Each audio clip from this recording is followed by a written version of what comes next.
बार science chapter पहलू lecture number 61 છે। આમાં કેલ્સીની જરૂર પડશે તમારે। ગણન યંત્ર પાસે રાખજો તમારી।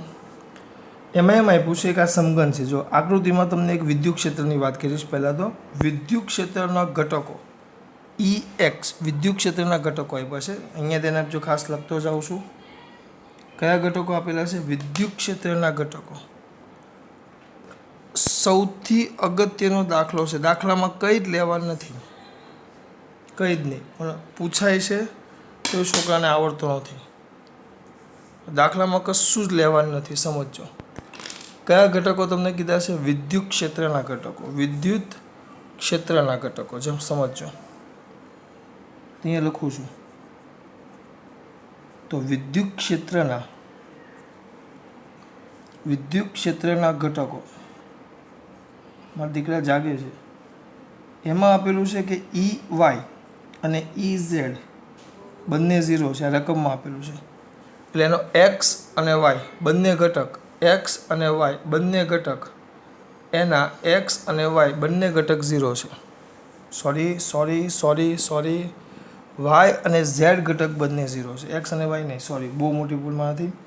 અને X ઘટક આપ્યો છે, X ઘટક સમજો, X ઘટક વળી વિદ્યુત ક્ષેત્રનો X ઘટક, વિદ્યુત ક્ષેત્રનો કયો ઘટક બેટા? X ઘટક।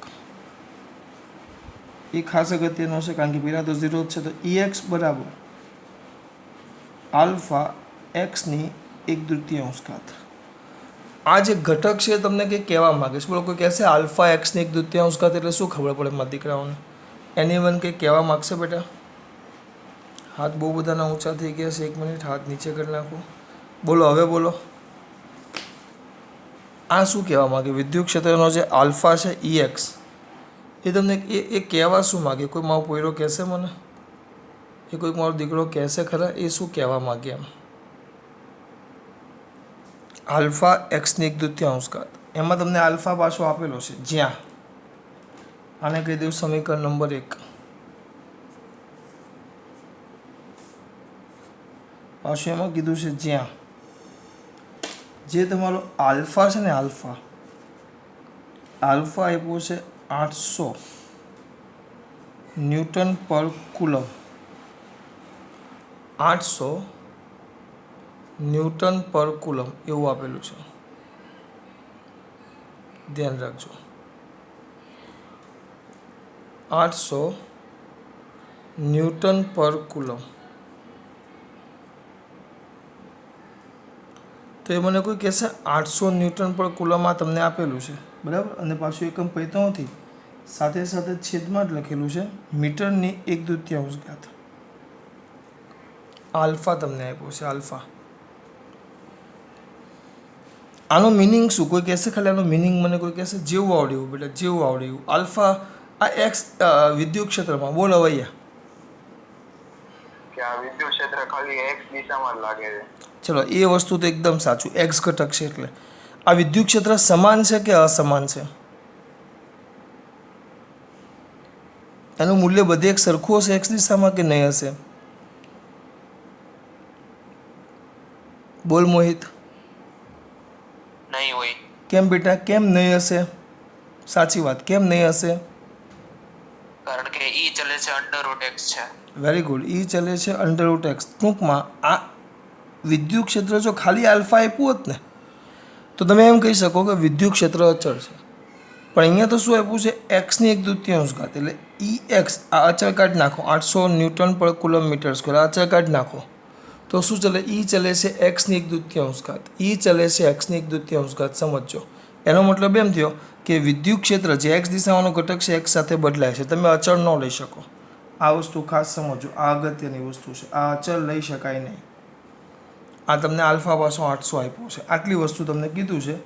તો ઘનમાંથી ફ્લક્સ અને ઘનની અંદરના અને વિદ્યુત ભારિત ગણતરી, ઘનના અંદરના વિદ્યુત ભારની ગણતરી કરો। પહેલાં ફ્લક્સ કેટલું હશે આની સાથે સંકળાયેલું ફ્લક્સ શોધવાનું કીધું છે કે આ ઘન સાથે સંકળાયેલું ફ્લક્સ, તો બધી બાજુ સાથે સંકળાયેલા ફ્લક્સનો સરવાળો કરવાનો। સમજો પહેલી એક વસ્તુ અહીંયા જે સમજાવવું એ સમઘન તમારું છે, આપણી પાસે ઘન હોય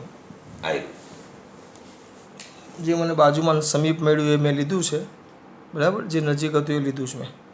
હવે આ ઘન નથી, પણ મને ખબર છે આમ કહેવાય એક આ બાજુ, એક આ બાજુ, એક આ બાજુ, એક આ બાજુ, અને એક ઉપર અને એક નીચે, એમ ઘન લઈ લ્યો, એમ ઘન. જો તો તમે આમ મૂકો તો કમ્પલસરી વિદ્યુત ક્ષેત્ર જો તમને આમ દેખાય તો વિદ્યુત ક્ષેત્ર આમ છે, આમ વિદ્યુત ક્ષેત્ર કમ્પલસરી આમ છે. જો વિદ્યુત ક્ષેત્ર બતાવો, આ વિદ્યુત ક્ષેત્ર છે, આવ્યું, આ ઘનનું વિદ્યુત ક્ષેત્ર છે.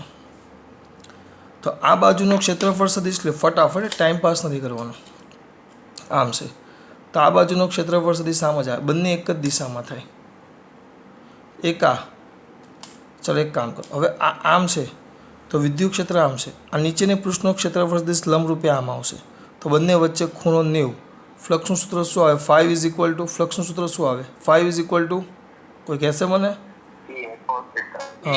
ઈ એ કોસ થીટા, ઈ એ કોસ થીટા, ઈ એ ટૂંકમાં કોસ થીટા આવે. કોસ કેટલો આવ્યો? કોસ થીટા 90, એટલે આની સાથે 0 થઈ જાય.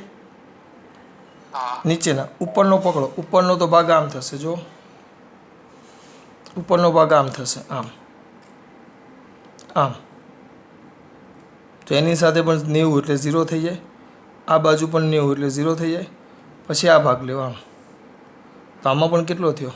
આમાં પણ કેટલો થયો? જો આ સરફ 90 એટલે એ પણ 0 થઈ જાય. પાછળની સરફેસ લેવા આમ, તો એ પણ 90, તો 0 થઈ જાય. તો વૈધા કયા ખાલી? એક આ સાઈડ લેફ્ટ અને એક રાઈટ, અથવા આ રાઈટ અને આ લેફ્ટ. એટલે અહીંયા એ લોકોએ લખેલું જ છે, જો આયરો આનો એકમ સદિશ આમ આપ્યો છે, n કેરેટ r રાઈટ અને એક આ n કેરેટ l લેફ્ટ. આ બે જ છે જેમાં વિદ્યુત ક્ષેત્ર આવેલું. જો આ બાજુ તમારું વિદ્યુત ક્ષેત્ર છે, આ બે બાજુ. હમણાં આપણે કરીએ, પહેલાં આટલું લખી નાખીએ. પહેલાં આજે આપણે જે હમણાં કર્યું ને, તો શું લખશું બેટા? ચોખ્ખા શબ્દમાં છાयांકિત ન કરેલી, એટલે કે આના સિવાયની, આ બે બાજુ સિવાયની, ઉપર નીચે આગળ પાછળ, આજુબાજુ નહીં, તો છાयांકિત એટલે કે જેને આપણે કલરથી દર્શાવી નથી એવી. સમજજો ખાસ, કેવી? છાयांકિત. છાयांકિત ન કરેલી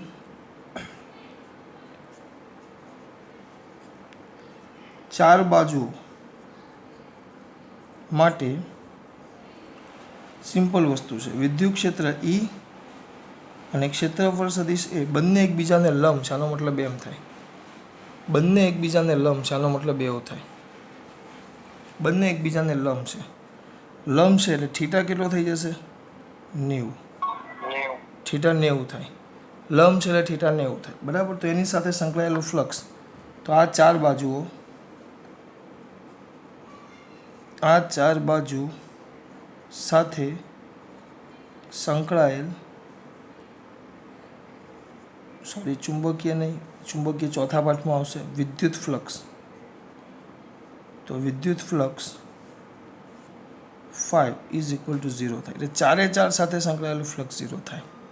એમાં વિચારવાનું આવે જ નહીં, એટલે એને ભૂલી જ જવાનું, કારણ કે ચારે ચાર સાથે સંકળાયેલું ફ્લક્સ 0 થઈ જાય. બહુ સિમ્પલ વસ્તુ છે, મેં તમને સમજાવ્યું એમ. બાળકો એક હવે ચાલુ કરીએ. તો 5 = 0 થાય, બરાબર. હવે બે બાજુ છે, એક ડાબી બાજુ અને એક જમણી બાજુ. તો ડાબી બાજુની સપાટી માટે જોજો ખાસ, ડાબી બાજુની સપાટી માટે, ચાલો કઈ બાજુની સપાટી માટે વાત કરીએ છીએ આપણે? ડાબી. તો ડાબી બાજુની સપાટી માટે એટલે આ થશે, બરાબર. અહીંયા ધ્યાન આપજો, અહીંયા ધ્યાન આપજો. મને એક વસ્તુ કહેશો, ડાબી બાજુની સપાટી કેટલા અંતરે છે? હે? એ અંતરે, આ એ અંતરે થાય. તો અહીંયા લખાશે ડાબી બાજુની સપાટી, લખાશે કે ભાઈ ડાબી બાજુની સપાટી એ ઉગમ બિંદુથી એ અંતરે છે. એટલે એના માટે સમજો, એના માટે E લખો, એના માટે X લખો, X બરાબર એ થાય. સ્પીકર બંધ બેટા, પૂછેનો જવાબ આપો. એના માટે એક્સ બરાબર એ થઈ ગયું, ડાબી બાજુ એક્સ બરાબર એ થઈ ગયું. તો વિદ્યુત ક્ષેત્ર કેટલું થાય? વિદ્યુત ક્ષેત્ર આલ્ફાની કિંમત આવે પણ આપણે અત્યારે નથી મૂકવાની, ડાબી બાજુએ છે એ, બરાબર. હવે સમજજો ખાસ, એ ડાબી બાજુએ છે. હવે એની સાથે સંકળાયેલું ફ્લક્સ લ્યો. ફ્લક્સનું સૂત્ર તમને તેમજ ચલો સપાટીનું ક્ષેત્રફળ કેટલું થાય? સપાટીનું ક્ષેત્રફળ નાના છોકરાને આવડે. સપાટીનું ક્ષેત્રફળ એ કેટલું થશે? એ બરાબર, ચલો હાથ ઊંચો કર્યો, 1 મિનિટ, હાથ ઊંચો કર્યો છે માં પૂરા જોઈ લઈએ. બહુ બધા હાથ ઊંચો, 1 મિનિટ ને દીકરા. ચલો હવે હાથ ઊંચો કરો. સપાટીનું ક્ષેત્રફળ કેટલું થશે? આટલા? અરે યાર, નાના છોકરાને આવડે સપાટીનું ક્ષેત્રફળ. દેહાય બોલ બેટા. હા, કારણ કે આ બધી બાજુનું માપ એ છે, તો આનું સરફેસનું ક્ષેત્રફળ કેટલું થાય? એ સ્ક્વેર. સપાટીનું ક્ષેત્રફળ એ સ્ક્વેર, બરાબર. હવે વિદ્યુત ક્ષેત્ર કઈ દિશામાં છે? એક્સ અક્ષની દિશામાં. અહીંયા જોજો, આ બાજુ અહીંયા દોરો તો આ સરફેસ માટે વિદ્યુત ક્ષેત્ર આમ છે, વિદ્યુત ક્ષેત્ર ઈ આમ છે, અહીંયા દેખાવું જોઈએ. આ ઈ આમ છે, ઈ એક્સ તમારું ઈ આમ છે, અને ક્ષેત્રફળ સદિશ આ બાજુ છે, તો બંને વચ્ચેનો આ સપાટી માટે વિદ્યુત ક્ષેત્ર ઈ આમ છે. પહેલાં હું આની વાત કરું તો આ બંને વચ્ચે ખૂણો કેટલો થયો? જો બંને વચ્ચે ખૂણો કેટલો થયો? કોણ કહેશે? બોલો. 180, કારણ કે ક્ષેત્રફળ સદિશ આમ જાય, આનો ક્ષેત્રફળ સદિશ આમ જશે સપાટીનો, અને વિદ્યુત ક્ષેત્ર આમ જાય તો બંને વચ્ચેનો ખૂણો કેટલો થાય? 180. આનો ક્ષેત્રફળ સદિશ આમ ને પેલો આમ જાય તો બંને વચ્ચેનો ખૂણો કેટલો થવાનો? 180. હા, તો અહીંયા લખાશે. તો ચલો સંકળાયેલું ફ્લક્સ, સંકળાયેલું વિદ્યુત ફ્લક્સ, તો 5 લેફ્ટ ઇઝ ઇક્વલ ટુ, સૂત્ર શું આવે આપણું? ઈ એ કોસ થીટા. ઈ એટલે આપણું સૂત્ર આવ્યું જો આલ્ફા એક્સની 1/2 ઘાત, તો એની 1/2 ઘાત, કારણ કે એક્સ બરાબર એ છે જો, અને એ બરાબર પાછો એ સ્ક્વેર ઇન્ટુ કોસ થીટા, એટલે કોસ 180. કોસ 180 કેટલા થાય બેટા? કોસ -1. ચલો બોલતા જાઓ. તો આ આલ્ફા એની 1/2, એની 2 ઘાત, તો કેટલા થાય? એની કેટલી ઘાત થાય? શ્યોર 1 ઘાત. એની, કારણ કે ઘાતનો સરવાળો ન થાય, ગુણાકાર થોડો થાય. બોલો તમે એવું કરો છો? અહીંયા એની 2 ઘાત, આ ઘાતની ઘાત હોય તો એવું થાય, ઘાતની ઘાત હોય તો ઘાતનો ગુણાકાર થાય. આ તો બેના છેદ સરખા છે, સરવાળો થાય, સરવાળો. શું પાઈ એટલે આ બેનો સરવાળો થાય, 5/2 થાય, તો એની 5/2 કોસ 180 એટલે -1. આ આલ્ફા એલ આવ્યું, લેફ્ટ સાથે સંકળાયેલું કુલ ફ્લક્સ આવ્યું, ખાલી લેફ્ટ સાથે. હવે તો ડાબી બાજુ જોઈએ. હવે તો આપણે કઈ બાજુ જોવાની હજી આવી? હા, જમણી બાજુ. તમારે કરાવવાનું છે, હું નહીં કરાવીશ. ચલો જમણી બાજુ આખી, હું કંઈ બોલીશ જ નહીં. કોણ મને આખું જમણી બાજુ કરાવશે? કોઈ એક એનીવન? 1 મિનિટ હું જોઈ લઉં પહેલાં. જમણી બાજુ આખું કોણ કરાવશે?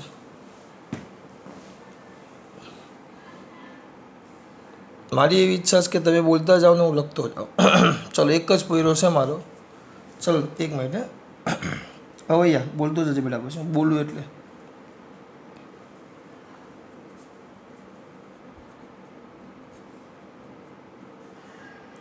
ચાલો, કઈ બાજુનું કીધું છે? જમણી બાજુની સપાટી સાથે સંકળાયેલ ફ્લક્સ.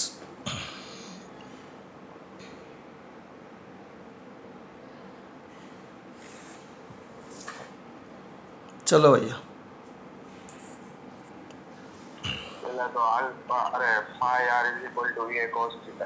પહેલાં બેઠું એક જ લખવાનું, પહેલાં આકૃતિ જોવી પડશે, એમને અમને કહી શકશો તમે. આના પરથી જ શીખો. પહેલાં તો આ જે જમણી બાજુની સપાટી છે જો, એ કેટલી દૂર છે? હે તો લખાશે અહીંયા પહેલો મુદ્દો કે ભાઈ જમણી બાજુની જમણી બાજુની સપાટીએ અવાજ આવ્યો છે બીજા બધાનો ઉગમ બિંદુથી 2a અંતરે છે એટલે x બરાબર 2a.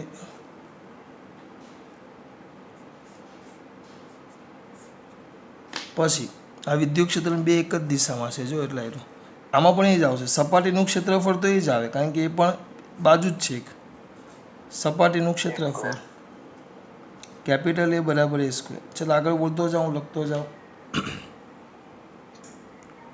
થીટા બરાબર 0 કયો વાંધો નહીં એક મિનિટ હે બેટા. a સ્ક્વેર હા સપાટીનું ક્ષેત્રફળ એ સ્ક્વેર થશે. પછી હવે આ ભાગ બોલો શું સંકળાયેલો કુલ ફ્લક્સ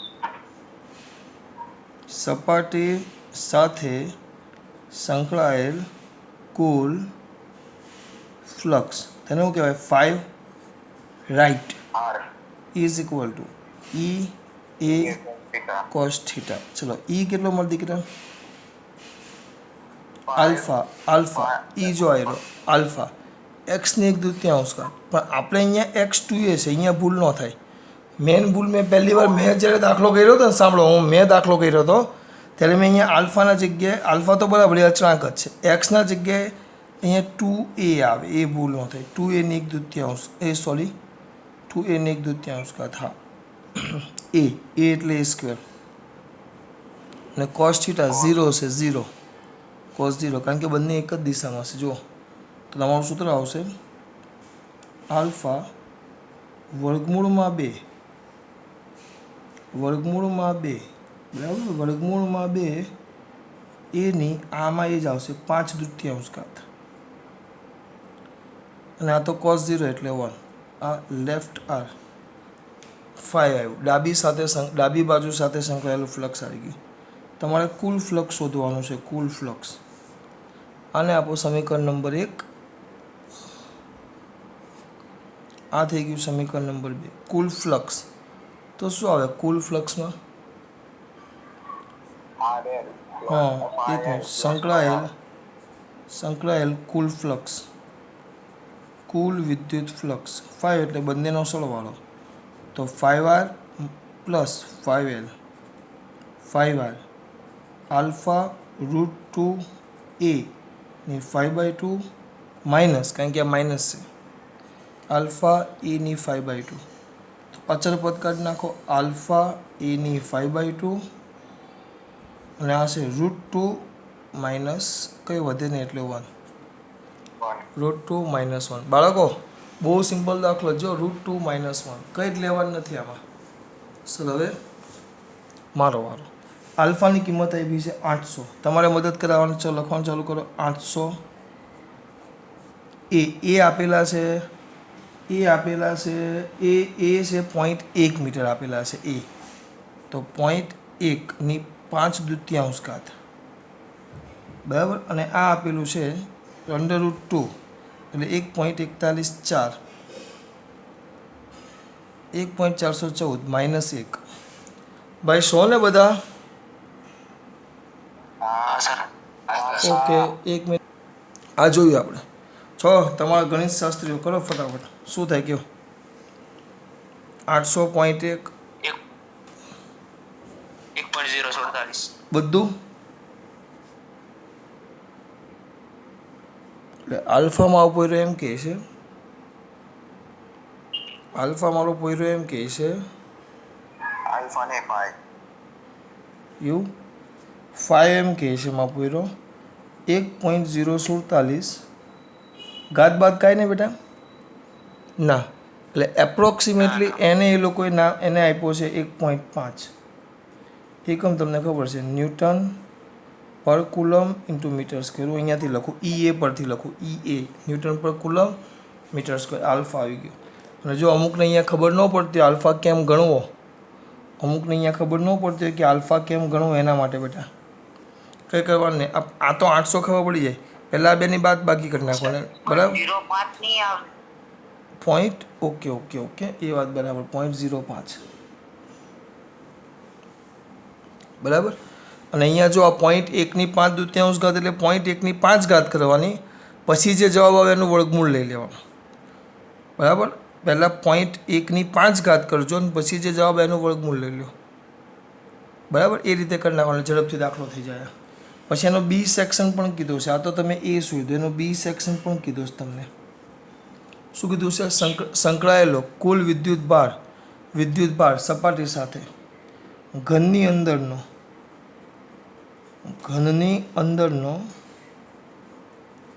વિદ્યુત ભાર. જો વિદ્યુત ભાર ફ્લક્સ છે તો વિદ્યુત ભાર માટે કોઈક સૂત્ર યાદ આવે છે મારા દીકરાઓને? ફ્લક્સ છે તો વિદ્યુત ભાર માટે કોઈક સૂત્ર યાદ આવે છે? 2-3 છોકરા જ છે, બીજું કોઈ છે જ નહીં. બોલ પીપલી. Q is equal to 5 into epsilon 0. 5 is equal to Q by epsilon 0. એના પરથી મારે જે પીપલી બોલ્યો એ Q is equal to 5 epsilon 0. 5 1.05 અને એપ્સાઇલોન 0 8.85 9.29 ગુણ્યા 1 મિનિટ લખી દો ને બેટા 10⁻12 ઘાત 9. 29 ગુણ્યા 10⁻12 ઘાત -12 કુલમ. આ ક્યુ દાખલો પૂરો. પેલામાં થઈ જતે પણ રિવિઝન ન થતે. ચલો અહીંયા તેના બહુ એકદમ ફટાફટ. કેટલી બાજુ કીધીશ તમને? 6. કેટલી બાજુ કીધીશ તમને? 6. સમજજો. તો 6 બાજુનું આપણે કામ કરવાનું છે.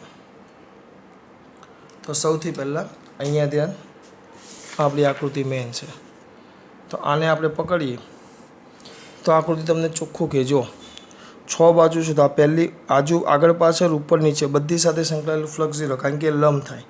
આમ લેવું તો આમ લંબ થશે, નીચે હોય તો આમ લંબ થાય, આ બાજુ હોય તો આમ લંબ થાય, એટલે આમ લંબ થાય. પછી પાછળની સપાટી હોય તો આમ લંબ થાય. વિદ્યુત ક્ષેત્ર, કારણ કે ક્ષેત્રફળ સદિશ આમ આવે. 1 મિનિટ. આગળની સપાટી ક્ષેત્રફળ સદિશ આમ, વિદ્યુત ક્ષેત્ર આમ છે લંબ. પાછળની સપાટી ક્ષેત્રફળ સદિશ આમ, વિદ્યુત ક્ષેત્ર આમ છે એટલે લંબ. હવે ઉપરની સપાટી 12 અને વિદ્યુત ક્ષેત્ર આમ એટલે લંબ. નીચે આમ અને વિદ્યુત ક્ષેત્ર આમ લંબ, એટલે ખાલી એક આ સપાટી અને એક આ સપાટી સાથે ફ્લક્સ આવે. પણ આ વિદ્યુત ક્ષેત્ર આમ એટલે 180નો ખૂણો આ સાઈડની લેફ્ટ સાઈડ, અને રાઈટ સાઈડ પકડો તો 0નો ખૂણો. હવે 1 મિનિટમાં પતી ગયું. જો ઘટકો લખ્યા, આ કિંમત મૂકી, છાંયાંકિત ન કરેલા 4 વિભાગો એટલે ઉપર નીચે ને આગળ પાછળ. એની સાથે ખૂણો 90 છે, એની સાથે ખૂણો 90 છે, એટલે સંકળાયેલું ફ્લક્સ 50 થઈ જાય. પછી આમાં આ એ ક્ષેત્રફળ A² 180નો ખૂણો એટલે આ કિંમત આવી. અને પાછળ જે બીજી આકૃતિ છે બરાબર, એમાં 2a છે એટલે અહીંયા ભૂલ ન થાય, અહીંયા 2a ની 1/2 ઘાત આવે અને ખૂણો થઈ જાય તમારો 0 એટલે 1. પછી 2નો સરવાળો, પેલું 180 હતું એટલે -1 આવે અને આ 1 ની એટલે કિંમત મૂકીને આ જવાબ આવી ગયો. ફ્લક્સ મળી ગયું તો એના પરથી તમને ક્યુ મળી જાય. ક્યુ બરાબર અથવા ફ્લક્સ 5 બરાબર flux 5 is equal to Q by epsilon 0. તો Q is equal to 5 epsilon 0. ચલો બેટા, ખાસ વાત. જય શ્રી કૃષ્ણ.